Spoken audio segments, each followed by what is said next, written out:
Bonjour. Aujourd'hui, tu as entendu parler de la parabole des talents. Ah, le mot talent, on le connaît bien. J'ai des talents. Je sais dessiner. Papa a des talents. Il construit une maison. Maman, elle a plein de talents. Elle sait coudre, elle sait cuisiner, elle sait nous raconter des histoires.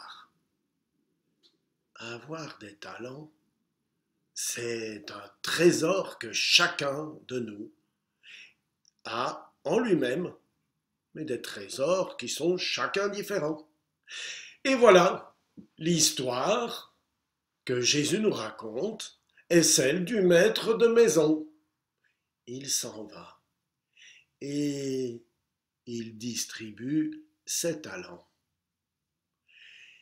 Sais-tu combien vaut un seul talent? Un seul talent correspond à 6000 jours de travail. 30 ans de travail, un lingot d'or, voilà un seul talent.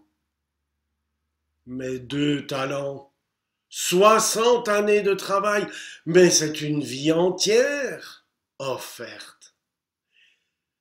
5 talents, c'est une mesure qui nous dépasse tout à fait.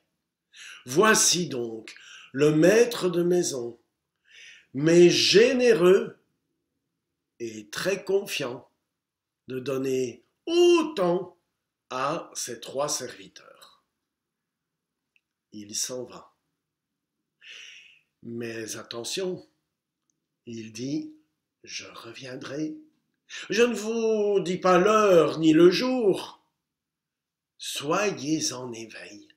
Tu te rappelles, la fois passée, se tenir en éveil avec l'huile à mettre dans la lampe. Soyez en éveil.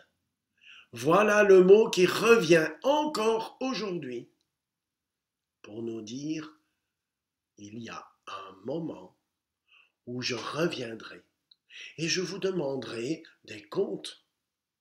Qu'aurez-vous fait de ces talents que je vous ai offerts? Je peux me poser la question.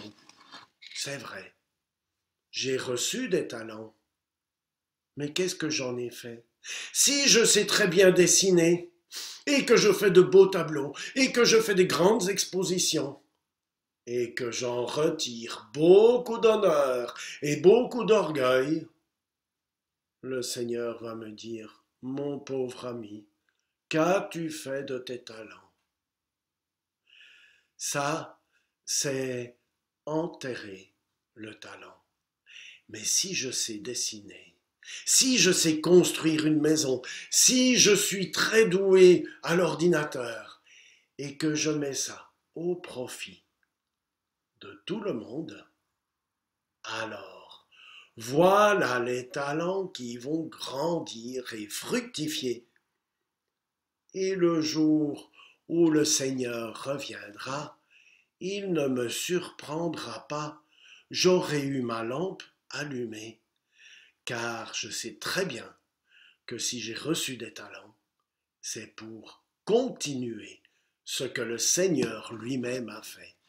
Rappelle-toi, les saints qui sont là derrière, ils continuent à briller pour nous aujourd'hui. Et moi, est-ce que je vais continuer à briller encore longtemps? Alors, pour tout ce que j'aurai offert autour de moi, mes amis, ma famille, à l'école, est-ce que je mets à profit tout ce que j'ai reçu du Seigneur? Ce ne sont pas mes talents que j'ai fabriqués moi-même, c'est une fortune que j'ai reçue du Seigneur pour les faire grandir. Ça veut dire que le Seigneur me fait confiance, il me confie quelque chose d'énorme. Ça veut dire que l'œuvre du Seigneur, elle est encore à continuer. Et ça veut dire que s'il me demande de continuer son œuvre, il m'en donne les moyens et qu'il espère que je ferai moi aussi grandir ce royaume. Maintenant, pour pouvoir entrer dans la fête de la noce quand je serai au paradis. Le pire des péchés, c'est de dire tu es un maître difficile, je sais que tu récoltes ou tu ne moissonnes pas, tu es un tyran, tu es dur.